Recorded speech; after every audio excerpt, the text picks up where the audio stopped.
आज हम एक बहुत ही गंभीर विषय को समझने की कोशिश करेंगे। एक ऐसा मिशन जो लगभग नामुमकिन सा लगता है। एक मौजूदा राष्ट्राध्यक्ष ईरान के सर्वोच्च नेता अली खामेनेई की हत्या। ये सदी की सबसे बड़ी हत्याओं में से एक हो सकती है। लेकिन सवाल ये है कि एक ऐसे इंसान को कैसे खत्म किया जाए जो लगभग एक भूत की तरह हो, जो राजधानी तेहरान के बीचों बीच सुरक्षा की अनगिनत परतों के पीछे छिपा हो। देखिए, खामेनेई की सुरक्षा कोई मजाक नहीं है। वो एलीट गार्ड्स, किले जैसे कंपाउंड्स और जमीन के अंदर बने बंकरों से घिरे रहते हैं। उनके पास ऐसे बैकअप सिस्टम भी हैं जो खास तौर पर नेतृत्व को खत्म करने वाले हमलों को नाकाम करने के लिए ही बनाए गए हैं। मतलब इस सुरक्षा को भेदने के लिए किसी आम हमले से कहीं ज्यादा एक बिल्कुल सर्जिकल प्रिसिजन की जरूरत थी। लेकिन इतनी कड़ी सुरक्षा के बावजूद स्रोत के मुताबिक 20 फरवरी 2026 को एक हवाई हमले में अली खामेनेई मारे गए। तो सबसे बड़ा सवाल यही उठता है कि इस नामुमकिन ऑपरेशन को आखिर मुमकिन बनाया कैसे गया। इस ऑपरेशन के पीछे की रणनीति को समझने के लिए स्रोत एक सत्ता के पिरामिड का खाका हमारे सामने रखता है, जो इस पूरे तख्ता पलट का ब्लूप्रिंट है। इस पिरामिड के शिखर पर यानी सबसे ऊपर हैं सर्वोच्च नेता, लेकिन उन तक पहुंचने के लिए पूरे स्ट्रक्चर को बाहर से अंदर की ओर तोड़ना होगा। शुरुआत बाहरी सुरक्षा से यानी प्रॉक्सी नेटवर्क से, फिर कोर पर हमला यानी इस्लामिक रेवोल्यूशनरी गार्ड कॉर्प्स यानी IRGC, और आखिर में नींव यानी उनका परमाणु कार्यक्रम। तो इस अभियान का पहला चरण ईरान की क्षेत्रीय प्रॉक्सी ताकतों पर केंद्रित था, जो एक तरह से उसका बाहरी सुरक्षा कवच थे। इस रणनीति की शुरुआत हुई हमास से। अगस्त 2024 में हमास के चीफ इस्माइल हानिया को तेहरान के एक गेस्ट हाउस में एक रिमोट कंट्रोल्ड बम से मार दिया गया। इसके ठीक बाद मिड अक्टूबर में उनके डिप्टी याह्या सिनवार भी राफा में एक अचानक हुई मुठभेड़ में मारे गए और बस हमास नेतृत्वहीन हो गया।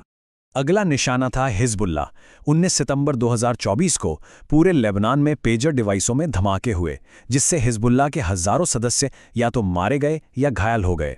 और फिर सिर्फ 10 दिन बाद 28 सितंबर को एक सटीक बंकर बस्टर बॉम्ब ने 60 फीट गहरे बंकर में छिपे हिजबुल्लाह के मुखिया हसन नसरल्ला और उनकी पूरी टॉप लीडरशिप को एक ही झटके में खत्म कर दिया। अब यमन में हूथी विद्रोहियों के खिलाफ थोड़ी अलग रणनीति अपनाई गई। पहले हवाई हमलों के जरिए उनके मेन बंदरगाहों और हवाई अड्डों को तबाह किया गया, जिससे ईरान से आने वाले हथियारों की सप्लाई लाइन ही कट गई। और फिर 15 जून 2025 को एक हवाई हमले में उनके मुख्य सैन्य कमांडर को भी मार गिराया गया। तो अब बाहरी सुरक्षा को तोड़ने के बाद अब बारी थी ईरान के अंदरूनी कोर पर हमला करने की। 14 जून 2025 को ऑपरेशन राइजिंग लाइन लॉन्च किया गया। कई महीनों की खुफिया तैयारी के बाद मोसाद कमांडो ने ईरान के अंदर ड्रोन तैनात किए और 200 इजरायली फाइटर जेट्स ने ईरान के 100 ठिकानों पर एक साथ हमला कर दिया। ये हमले इतने सटीक थे कि स्रोत के मुताबिक जिस कमांडर के फ्लैट पर हमला हुआ उसके ठीक बगल वाले फ्लैट की खिड़की तक नहीं टूटी। ये बात इन हमलों की सर्जिकल प्रिसिजन को दिखाती है। इन हमलों में IRGC के सबसे बड़े नेताओं को निशाना बनाया गया। चीफ ऑफ स्टाफ हुसैन सलामी, एयरफोर्स कमांडर अमीर अली हाजीजादे और यहाँ तक कि खामेनेई के सबसे करीबी माने जाने वाले नए चीफ अली शदमानी को भी मार गिराया गया। मतलब IRGC का पूरा कमांड स्ट्रक्चर ही ढह गया। इसके साथ ही उस सत्ता के पिरामिड की जो नींव थी, यानी ईरान का परमाणु कार्यक्रम, उस पर भी हमला हुआ। बड़े बड़े यूरेनियम संवर्धन संयंत्रों को नष्ट कर दिया गया और ईरान के कई टॉप परमाणु वैज्ञानिकों को भी मार दिया गया, जिससे पूरे कार्यक्रम को एक बहुत बड़ा झटका लगा। ईरान में हुए इस तख्तापलट की जो रणनीति थी, स्रोत के अनुसार वो कोई नई नहीं है। स्रोत इसका कनेक्शन अमेरिकी विदेश नीति के एक पुराने पैटर्न से जोड़ता है, जिससे वो अमेरिकन प्लेबुक कहता है। तो स्रोत का दावा है कि ये प्लेबुक 3 स्टेप्स में काम करती है।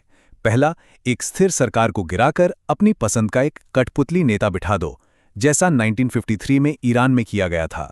दूसरा, वहां असुरक्षा का माहौल बनाओ और फिर अपने ही कठपुतली और उसके पड़ोसियों को हथियार बेचो।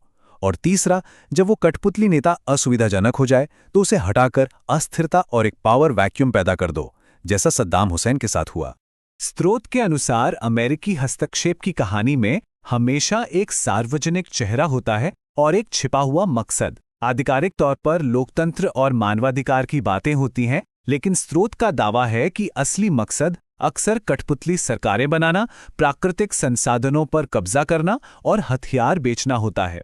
स्रोत एक चौंकाने वाला आंकड़ा भी पेश करता है, 46। ये उन बमों और मिसाइलों की औसत संख्या है जो अमेरिका कथित तौर पर दुनिया में शांति लाने के लिए हर दिन गिराता है।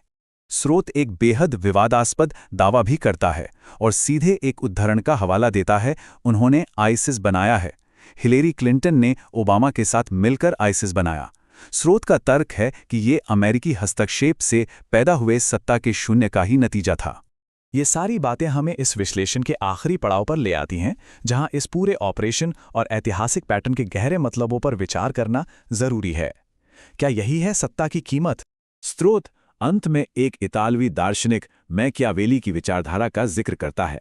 मैकियावेलियन दर्शन कहता है कि सत्ता में बने रहने के लिए एक शासक को पर्दे के पीछे बुरे काम करने के लिए तैयार रहना चाहिए, भले ही दुनिया के सामने उसकी छवि कितनी ही अच्छी क्यों ना बनी रहे।